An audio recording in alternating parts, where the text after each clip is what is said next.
네, 돈 버는 정보가 있는 글로벌 현장 진행의 장은희입니다. 첫 번째 이슈부터 살펴보도록 할게요. 일본 장기금리 이야기인데요. 자, 20년 만입니다. 무려 20년 만에 2% 문턱까지 올라온 상황입니다. 그리고 이게 정부, 은행, 기업 가계에 어떤 영향을 주는지 한번 풀어보도록 하겠습니다.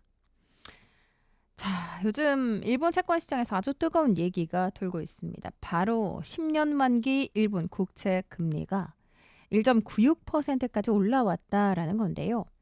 이게 왜 중요하냐면 10년물 금리가 2%를 넘는 거는요. 19년 7개월 만입니다. 거의 20년 동안 낮은 금리에 익숙했던 일본 입장에서 이건 큰 변화의 신호죠.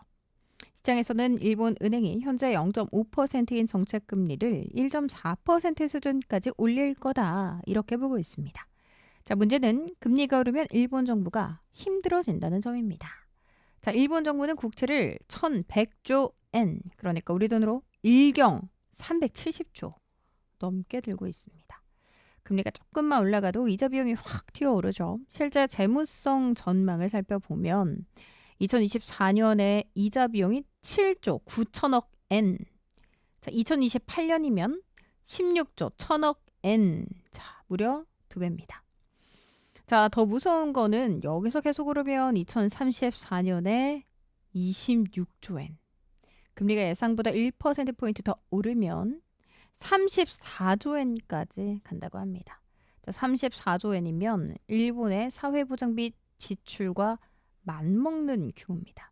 한마디로 정부의 허리가 휠 수도 있다라는 의미죠.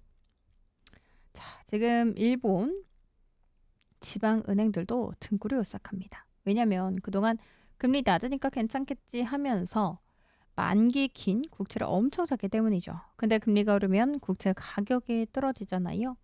그래서 지난해 기준으로 지방은행들이 떠안은 채권 평가손이 3조 3천억 엔. 자, 우리 돈으로 31조라고 합니다.